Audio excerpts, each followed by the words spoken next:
ತಮಿಳುನಾಡಿನಲ್ಲಿ ಬಿಜೆಪಿ ಆಟ ಆಡ್ತಾ ಇದೆಯಾ? ರಾಜ್ಯಪಾಲ ರಾಜೇಂದ್ರ ವಿಶ್ವನಾಥ್ ಅರ್ಲೇಕರ್ ಅವರನ್ನ ಬಿಜೆಪಿ ದುರುಪಯೋಗಿಸುತ್ತಿದೆಯೇ? ಟಿವಿಕೆ ನಾಯಕ ವಿಜಯ್ ಅವರು ಬಿಜೆಪಿ ಮೈತ್ರಿಕೂಟವಾದ ಎಐಎಡಿಎಂಕೆಯ ಬೆಂಬಲವನ್ನು ಪಡೆಯುವಂತೆ ಪರೋಕ್ಷ ಒತ್ತಡವನ್ನು ಹಾಕಲಾಗ್ತಾ ಇದೆಯೇ? ಇಂತಹದೊಂದು ಪ್ರಶ್ನೆ ರಾಜಕೀಯ ವಲಯದಲ್ಲಿ ಚರ್ಚೆ ಆಗ್ತಿದೆ. ಇದಕ್ಕೆ ಕಾರಣ ರಾಜ್ಯಪಾಲರ ವರ್ತನೆ. 108 ಶಾಸಕರನ್ನ ಗೆಲ್ಲಿಸಿಕೊಂಡು ಸರ್ಕಾರ ರಚಿಸುವ ಗುರಿಯೊಂದಿಗೆ ರಾಜ್ಯಪಾಲರನ್ನ ಭೇಟಿಯಾದ ನಟ ವಿಜಯ್ ಅವರಿಗೆ ರಾಜ್ಯಪಾಲರು ಅವಕಾಶ ನೀಡಿಲ್ಲ. ಸರ್ಕಾರ ರಚಿಸುವುದಕ್ಕೆ 118 ಶಾಸಕರ ಬೆಂಬಲ ಬೇಕಾಗಿದ್ದು, ಅವರ ಬೆಂಬಲವನ್ನು ಖಾತರಿಪಡಿಸುವ ಪತ್ರದೊಂದಿಗೆ ಬನ್ನಿ ಎಂದು ಹೇಳಿ ವಿಜಯ್ ಅವರನ್ನ ರಾಜ್ಯಪಾಲರು ಮರಳಿ ಕಳುಹಿಸಿದ್ದಾರೆ.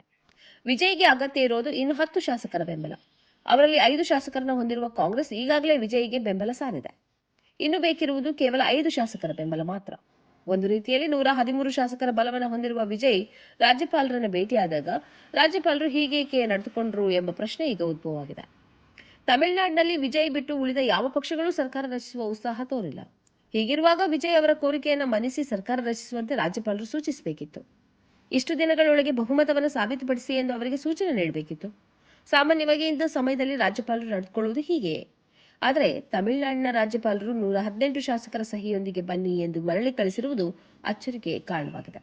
ತಮಿಳುನಾಡಿನಲ್ಲಿ ಎಐಎಡಿಎಂಕೆ ಪಕ್ಷದೊಂದಿಗೆ ಬಿಜೆಪಿ ಮೈತ್ರಿ ಮಾಡಿಕೊಂಡಿದೆ. ಎಐಎಡಿಎಂಕೆ ಪಕ್ಷಕ್ಕೆ 50ಕ್ಕಿಂತಲೂ ಹೆಚ್ಚು ಸ್ಥಾನ ಸಿಕ್ಕಿದೆ. ಆದರೆ ವಿಜಯ್ ಅವರು ಎಐಎಡಿಎಂಕೆಯೊಂದಿಗೆ ಮೈತ್ರಿಗೆ ಸಿದ್ಧರಿಲ್ಲ.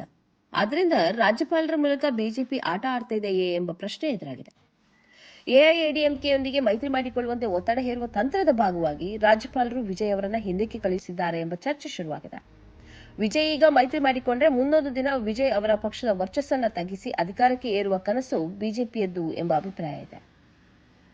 ಇನ್ನೊಂದು ಕಡೆ ಇಡಿ ಮತ್ತು ಐಟಿ ಸಂಸ್ಥೆಗಳು ವಿಜಯ್ ಮೇಲೆ ದಾಳಿ ನಡೆಸುವ ಸಾಧ್ಯತೆ ಇದೆ ಅಂತ ಹೇಳಲಾಗ್ತಿದೆ. ಈ ಮೊದಲಿನ ಕಾಲ್ತುಳಿತದ ಪ್ರಕರಣಕ್ಕೆ ಮತ್ತೆ ಜೀವ ಕೊಡುವ ಸಾಧ್ಯತೆ ಇದೆ ಎಂದು ಹೇಳಲಾಗ್ತಿದೆ. ಇವುಗಳನ್ನು ತೋರಿಸಿ ವಿಜಯ್ ಮೇಲೆ ಒತ್ತಡ ಹಾಕುವ ಪ್ರಯತ್ನಗಳು ನಡೆಯುತ್ತಿವೆ ಎಂಬ ಅಭಿಪ್ರಾಯವೂ ಇದೆ. ಇದೀಗ ರಾಜ್ಯಪಾಲರ ನಡವಳಿಕೆಯು ಈ ಅಭಿಪ್ರಾಯಕ್ಕೆ ಪುಷ್ಟಿಯನ್ನು ಕೊಡುತ್ತಿದೆ. ಈ ಕಾರ್ಯಕ್ರಮದ ಪ್ರಾಯೋಜಕರು Gadiyar group of companies,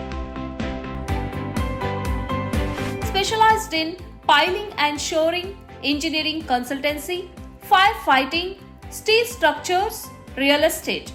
Office, SIT Tower, Silicon Oasis, Dubai, UAE. ಸ್ನೇಹಿತರೆ, ನಿಮ್ಮ ಅದ್ಭುತ ಬೆಂಬಲದಿಂದ ಸನ್ಮಾರ್ಗ ನ್ಯೂಸ್ ಚಾನೆಲ್ ಈಗ 2 ಲಕ್ಷ ಸಬ್ಸ್ಕ್ರೈಬರ್ಗಳನ್ನು ದಾಟಿದೆ. ಇದು ನಮ್ಮ ಯಶಸ್ಸಲ್ಲ, ಇದು ನಿಮ್ಮ ಯಶಸ್ಸು. ನಮ್ಮ ಮುಂದಿನ ಗುರಿ 4 ಲಕ್ಷ. ಇದು ಕಷ್ಟವಲ್ಲ. ನೀವು ಮಾಡಬೇಕಾದದ್ದು ಸಿಂಪಲ್. ನೀವು ಸನ್ಮಾರ್ಗ ನ್ಯೂಸ್ ಚಾನೆಲ್ ವಿಡಿಯೋವನ್ನ ನಿಮ್ಮ ಸ್ನೇಹಿತರಿಗೆ, ಕುಟುಂಬದವರೊಂದಿಗೆ ಹಂಚಿಕೊಳ್ಳಿ ಮತ್ತು ಅವರಲ್ಲೂ ಸಬ್ಸ್ಕ್ರೈಬ್ ಮಾಡಲು ಹೇಳಿ. ನೀವು ಶಕ್ತಿಯನ್ನು ಕೊಡಿ, ನಾವು ನಿಖರ ಸುದ್ದಿ ಕೊಡ್ತೇವೆ. ಧನ್ಯವಾದಗಳು.